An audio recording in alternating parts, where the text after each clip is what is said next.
Soy un cantante solitario, estudiantuno. Traigo canciones de bohemia y tradición. Ando cantando en los balcones y ventanas, con melodías que nacen del corazón. En sus balcones siempre hay una serenata, con este loco que las viene a conquistar. Con alegría les dedico mis sonatas, con un poquito de mi estilo musical. Asómate por el balcón, que ahí te va el estudiantuno, en medio del callejón, alumbrado por la luna. Alegra tu corazón, pues tú tienes la fortuna de que cante para ti y no para otra ninguna. En los libros yo he buscado el motivo y la razón del por qué me he enamorado de tu alegre corazón. Aunque mucho yo he estudiado los tratados del amor, el motivo no he encontrado del por qué me he enamorado de tu alegre corazón.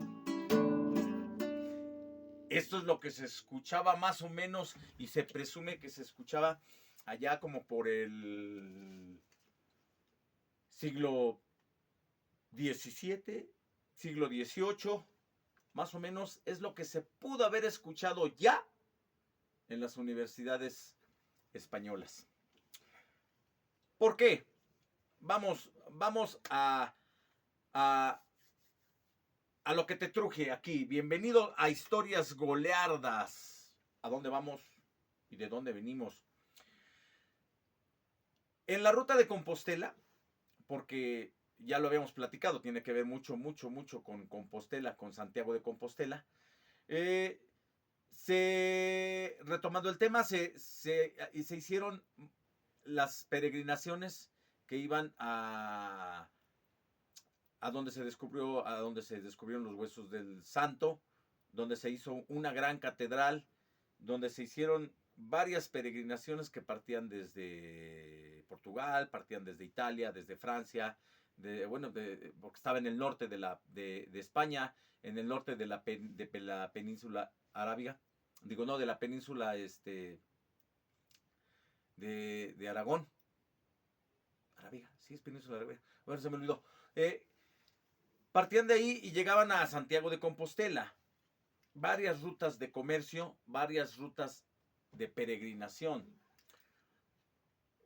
Pero estamos hablando que desde el siglo VIII hasta las fechas, hasta ahorita que es el 2025, la ruta de Compostela es muy importante para todos los fieles católicos. Y muchísima gente lo hace a lo largo, lo hace por carretera, lo hace por mar. Llegan de todos lados hasta estas fechas, que es 2025, desde el siglo VIII que se descubrieron los huesos del apóstol y que se decidió hacer estas peregrinaciones. A 2025 sigue yendo gente de todo el mundo a visitar la tumba del apóstol. Imagínense ustedes, vamos a transportarnos a aquellas épocas, vamos a transportarnos tal vez mucho más atrás. Ahorita llevamos en coche, llevamos en avión, llevamos ropa cómoda, pantalones térmicos, camisas térmicas, equipo, pasamontaña, algunos llevarán hasta oxígeno, casas de campaña, y hasta la fecha se tardan mucho en llegar, se tardan algunos meses en llegar, porque la hacen a pie. Algunos la harán en coche, algunos la harán en bicicleta, algunos o como sea. Pero ahorita se tardan meses en llegar. Imagínese usted, en el año 800, cuando no había rutas fijas de caminos, todos tenían que ir caminando por caminos angostos, porque dice por ahí Roma, que todos los caminos llegan a Roma, pero ahí no era Roma, era el norte de España en aquellos tiempos, de Castilla y Aragón, cerca de la frontera con los Alpes, me parece. Bueno, no son los Alpes, son unas montañas grandes, se me olvidó el nombre. Pero ahí se hacían las rutas de comercio y se hacían las rutas de peregrinación. ¿Por qué siempre recalco que es de comercio y que es de peregrinación? Porque para los peregrinos era muy importante tener dónde resguardarse, dónde descansar, dónde viajar. Y allí es donde siempre se hacían las tabernas, porque después del año 800, se me fue el nombre del papa, que dijo, vamos a poner en las rutas de peregrinación, vamos a hacer capillas y capillas y capillas y capillas. ¿Por qué? Porque era muy importante en aquellos tiempos recaudar para la iglesia el diezmo de todos los peregrinos y asimismo protegerlos. Es por eso que con el tiempo, a raíz de unos 4 o 5 o 6 siglos después, 7 me parece, se fueron estas cruzadas para la reconquista del Reino de Aragón, de la península. Porque cuando se descubrieron los huesos del Santiago Apóstol, curiosamente estaba bajo dominio al andaluz. Era al andaluz bajo dominio, bueno, así le pusieron porque era territorio árabe. Y ellos estaban dominando y cerraron todo ese paso, se adueñaron también del paso del mar para el Mediterráneo, y es por eso que en el año 1400 y cacho tuvieron que buscar una ruta marítima para llegar a las Indias, y fue cuando Cristóbal Colón descubrió el continente americano, y después empezaron a hacer otras rutas de comercio, como sea.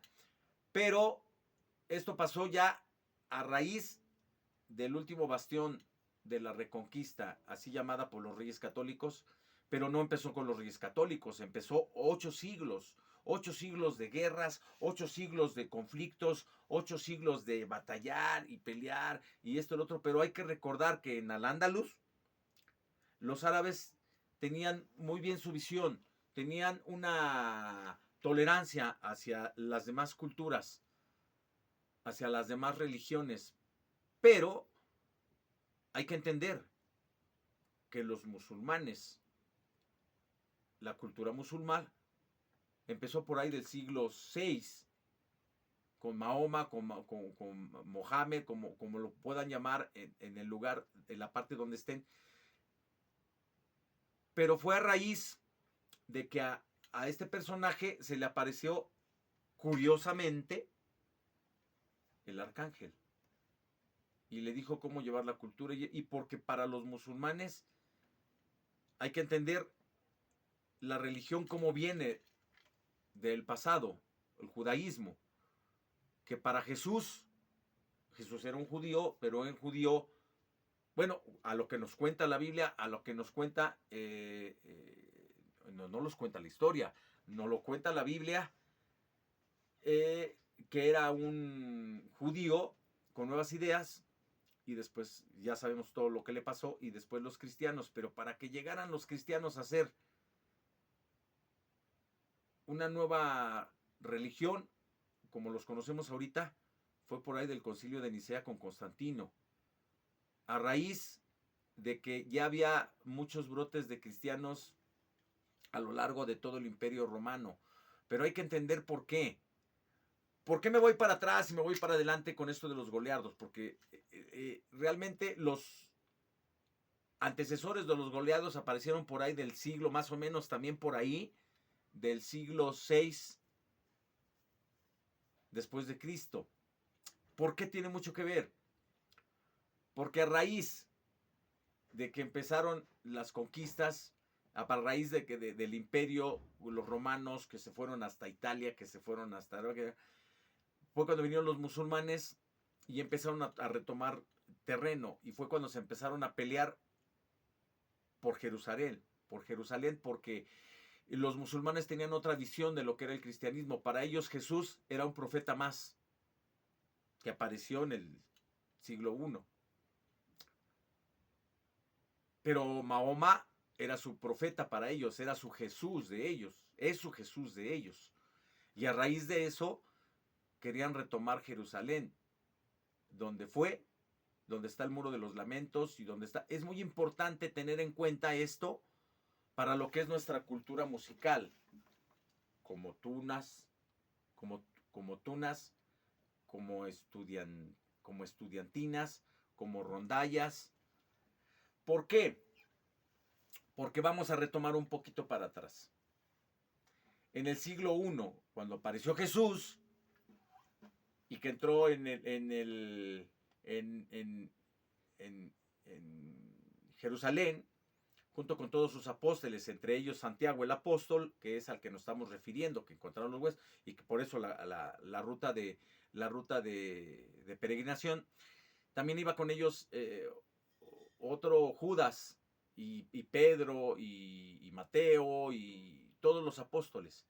Pero cuando entró, curiosamente, digo yo, a lo mejor por ahí nació algo, porque cuando entró con Judas y el burro, y se bajó del burro y empezó a curar los heridos, y cuando según la película esta del Mártir del Calvario, muy buena película de México, cuando ahí lo dijo, cuando le tomó los ojos al cieguito y le dijo, veo, y fue cuando Judas dijo, es que él parándose a curar enfermos y pudiendo entrar como un rey a Judea, a Jerusalén como un rey. Y fue cuando me parece que Santiago le dijo, pero Judas, estás hablando del maestro. Y no, él es un rey y yo, Judas, el tesorero del rey. Posiblemente ahí fue cuando nació el primer priista, o no sé, o cualquier partido político, porque el tesorero del rey y toda la lana y todo lo que conlleva estar detrás de un personaje que tiene toda la atención, en este caso Jesús, y Judas se veía como el rey, como el tesorero del rey. Vamos a ver por qué. Bueno, las tranzas empezaron desde los griegos, desde Roma, por eso mataron a César, el Senado, y todo, desde allí empezó la tranza y empezaron a hacerle como aquí no sé, en Valle, empezaron a apropiarse de terrenos y prepararon, o sea, todo el Senado empezó a hacerse de mucha feria, por eso tenían al imperio todo jodido desde hasta abajo, y nada más los poderosos eran los poderosos. Pero ¿por qué nombró a Judas y a Jesús con esto de los reyes? Porque fue a raíz de la religión católica que empezó por ahí del año 500, empezó la Edad Media, alta y baja. Y en esos primeros 500 años, se dice que empezó la edad oscura del catolicismo. ¿Por qué tiene mucho que ver? Porque empezó lo que llamamos ahorita con los reyes, con los duques, empezó la sociedad entre reyes y católicos con el Concilio de Nicea, con el primer papa que fue Constantino, que reunió a todos los que estaban peleándose por las creencias y porque nosotros somos cristianos de cepa, somos gnósticos, nosotros somos cristianos de tantas ramas de cristianos que estaban dividiendo el imperio. Fue cuando Constantino dijo, espérate, carnal, a mí se me apareció el arcángel y me dijo que con una cruz le voy a dar en la torre. Y cuando ganó esa batalla, dijo, no, ahora todo el imperio tiene que ser cristiano, católico. Por eso es que la iglesia se llama católica, apostólica y romana. No se esponjen. Ya saben que este es nada más histórico. Ok. ¿Cómo se dio cuenta? Que uniendo a todos, absolutamente a todos los seguidores de Cristo, los que estaban y dándoles tratándolos bien como reyes, o sea, tratándolos bien, dándolos de comer y recibiéndolos en castillos y mandándolos en caravanas y esto y lo otro y lo demás, y trayéndolos al Concilio de Nicea. Y después de tantas pláticas, de meses de platicar, dijeron, ¿sabes qué? En la Biblia esto se va a hacer, el Nuevo Testamento así va a decir, estos van a ser los apóstoles, esto va a ser lo que se va a decir, y Jesús va a ser Jesús va a ser hijo de, no va a ser uno mismo, o sea, se pelearon durante mucho tiempo. Aviéntense aviéntense un pedacito de historia de lo que significó el Concilio de Nicea. Hay muchísimos documentales, muchísimos libros hablando de eso, pero ¿por qué? ¿Por qué el Concilio de Nicea tiene que ver con esta cultura musical? Porque a raíz de eso, los benedictinos, a uno de ellos no les gustó tanto lo de... Y se fue a aislar y dijo, yo quiero ser nada más, yo quiero estar conmigo mismo, y empezaron a armar los monasterios. Y dentro de esos monasterios, subsecuentemente, vieron algo bueno dentro de los monasterios y dijeron, ¿sabes qué? Atrae gente. Porque mucha gente quería seguir a Benedicto, benedictino, bueno, a la orden benedictina. Y a raíz de eso se empezaron a hacer los poblados más. Y a haber comunicación entre los poblados. Y después, ¿qué? Empezó a haber comercio entre los poblados. Y después, ¿qué? Ah, qué buena idea. Vamos a poner una iglesia por aquí, otra iglesia por aquí, un monasterio por acá, otro monasterio por aquí. Y para Jerusalén, pues un monasterio por acá. Y peregrinos, y esto, y lo otro, y aquello. Fue por eso que empezaron a nacer las rutas de comercio. Gracias a que empezaron a poner iglesias por aquí, por allá. Pero ¿qué pasó en el Concilio de Nicea? El primer papa tiene que ver y tiene que estar unido con el rey. Y después de que murió Constantino, me parece que fue la dinastía Carolimpia, con Carlomagno, me parece, no sé, me acuerdo, que empezaron a dividirse tierras, todas las tierras del imperio. Estamos hablando de Italia, de Francia, de Inglaterra, de todas las tierras del imperio conocido, de la Europa conocida, se empezaron a dividir en pedazos, pero para no hacerse pedazos, ¿saben qué? Unida a la iglesia y unido con Dios, va a haber un rey y un papa. Y ese papa va a tener que gobernar junto con el rey. Y al rey le va a tocar esto, y a la iglesia le va a tocar esto. Ahí fue cuando empezaron a hablar de los diezmos.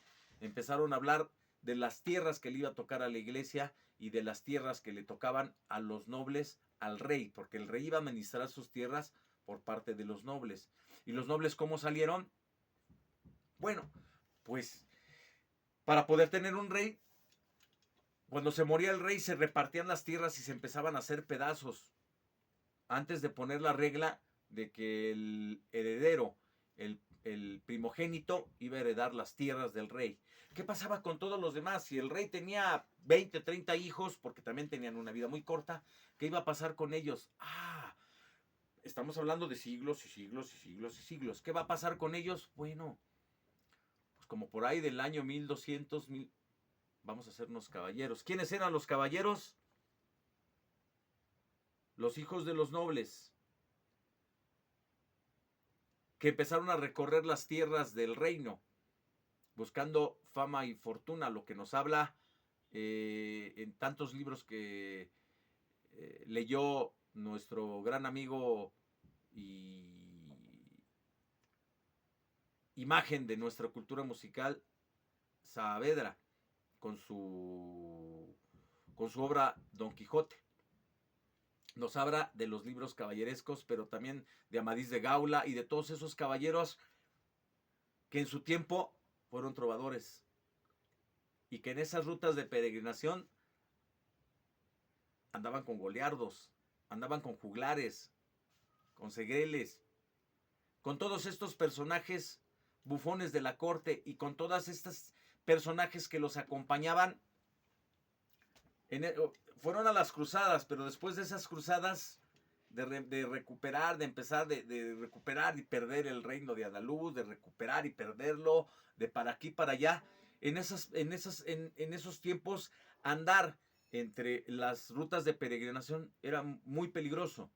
Y para eso estaban los caballeros, para proteger a todos esos peregrinos que iban a Jerusalén, que iban a Santiago de Compostela, que iban a Roma, que iban por aquí, de pueblo en pueblo, iban acompañándolos junto con las cortes, iban llegando, porque los caballeros no se quedaban, bueno, a veces se quedaban en casas de campaña, pero llegaban a castillos donde tenían los duques, donde estaban los condes, donde estaban todas esas gentes que pertenecían a la nobleza, porque en aquel tiempo estaban los reyes altos los poderosos, y estaba el alto clero y el bajo clero, pero hasta abajo, donde estaban los goliardos, porque los goliardos eran monjes no pertenecientes a los monasterios, pero eran una clase de monjes que vivían la vida licenciosa. ¿Pero por qué? Porque dentro de la iglesia no se juntaron todos a una misma conciencia, no. Había algunos que decían, bueno, ¿por qué la iglesia le tiene que quitar al campesino? ¿Por qué la iglesia tiene que vivir con tanta opulencia? ¿Por qué los sacerdotes, los altos, es que se me olvida el nombre, los obispos, o no es que toda esa clase del alto clero, ¿por qué tiene que vivir con todos esos lujos? Y había muchos, antes de que aparecieran los franciscanos y las órdenes mendigantes, antes de que aparecieran todas esas órdenes, había varios monjes que no concordaban con ellos. Posiblemente uno de esos monjes era el arcipreste de Hita, pero estamos hablando por ahí del siglo XII. Pero del siglo XII para atrás, en la mera edad oscura, cómo se sufría en todos esos pueblos. ¿Cómo ibas de pueblo en pueblo? ¿Cómo se transmitía la música? ¿Cómo se transmitía lo que pasaba en las cortes? ¿Cómo se transmitía la fe? Mediante de los goliardos, mediante todos los que pertenecían a la iglesia eran los que promulgaban la fe, porque eran los dueños de la fe en aquel tiempo. Eran dueños de la Biblia después del Concilio de Nicea, un poquito desde antes. Eran dueños de la sabiduría, eran dueños del latín, eran dueños de la música. Por eso el Papa Gregorio, los cantos gregorianos que aparecieron mucho después, como por ahí del siglo VIII, curiosamente cuando empezaron las rutas de Compostela. ¿Por qué todo esto tiene que ver? ¿Qué tiene que ver Lutero? ¿Qué tiene que ver las notas musicales? ¿Qué tiene que ver los cantos gregorianos? ¿Qué tiene que ver los reinos, la división de ellos? ¿Qué tienen que ver los monjes, los monasterios y todas las iglesias a lo largo de todas estas rutas de peregrinación? Para que empezáramos a escuchar los poemas goliardos, como el Carmina Murana y muchos más. ¿Qué tiene que ver? Cuando la tuna te dé serenata, no te enamores, compostelana, pues cada cinta que adorna mi capa lleva un trocito de un corazón. Ay, la, no te enamores, compostelana, y deja la tuna al pasar con tu tra-la-la-la-la. Nos vemos para el siguiente de historias goliardas. ¿De dónde venimos y a dónde vamos? Porque todo tiene que ver. El Renacimiento, el Romanticismo, la Reconquista, la Conquista, el descubrimiento de América. Todo tiene que ver para que llegáramos a ser tunos. ¿De dónde viene la palabra tunos? Descúbrelo en los siguientes episodios de Historias Goliardas. ¡Nos vemos! ¡Hasta la próxima! No, esa no es otra. Ya se me olvidó.